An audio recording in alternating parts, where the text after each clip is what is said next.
தோழிகளுக்கு வணக்கம். இன்றைக்கி முளைக்கட்டிய தானியம் அதாவது சுண்டல் எடுத்திருக்கேன், முளைக்கட்டி வச்சுருக்கேன்.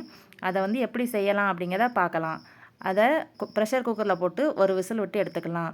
அதுக்கு தேவையான காய்கறி குக்கும்பர், ஒரு வெங்காயம், ஒரு தக்காளி. இதை ஒரு விசில் விட்டு எடுத்துக்கலாம்.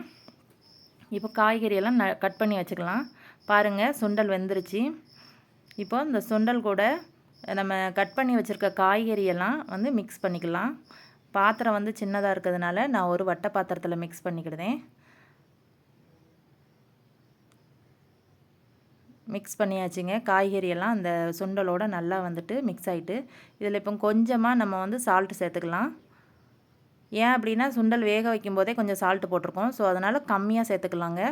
இப்போ இதுக்கு தேவையான மசாலான்னு பார்த்திங்கன்னா சாட் மசாலா மட்டும்தான் எடுத்திருக்கேன். சாட் மசாலா போட்டு மிக்ஸ் பண்ணிக்கலாங்க. ஃபைனலாக இதுக்கு ஒரு லெமன் ஜூஸ் கொஞ்சோண்டு விட்டுக்கலாங்க. அவ்வளோதாங்க, ரெசிபி ரெடி ஆயிடுச்சு.